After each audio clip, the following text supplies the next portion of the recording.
Papalaot pa rin ang inang mangingisdang Pinoy kahit bukas na epektibo ang utos ng China na manghuli ng mga hindi Chino sa kanila umanong teritoryo. Ang hiling nila sa gobyerno, sa pagtutok ni Joseph Moro.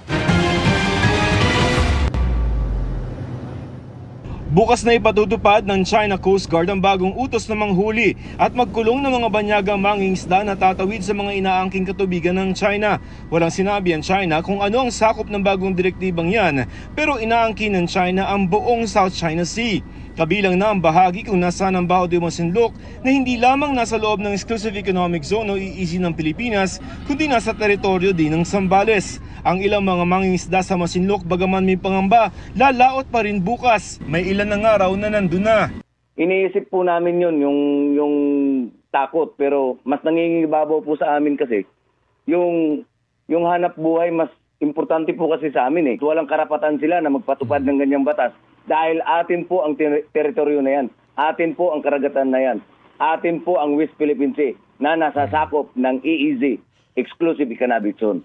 Sa bagong utos ng China sa Coast Guard nito simula bukas, maaari itong manghuli at magkulong ng hanggang 2 buwan ng walang paglilitis ng sinumang mga dayuhan na papalaot sa kanila umanong karagatan.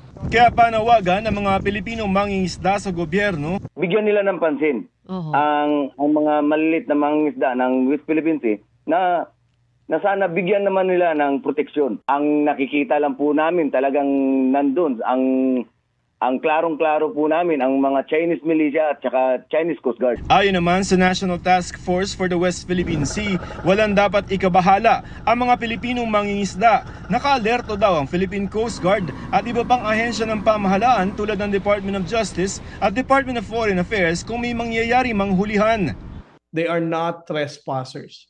Kung meron mang trespasser dito na hindi sumusunod sa international law and keeps on violating the United Nations Convention of the Law of the Sea, that's only the Chinese Coast Guard and that's only the Chinese Maritime Militia.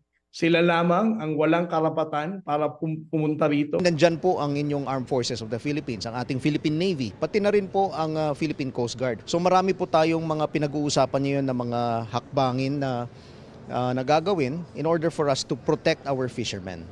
Sa pinakahuling monitoring ng Philippine Coast Guard sa Baho de Masinloc kahapon, mayroong 2 barko ng China Coast Guard at 5 Chinese Maritime Militia vessel ang nandoon na mas mababa sa karaniwan ang bilang. Wala ring namata ang floating barrier sa bunganga ng shoal.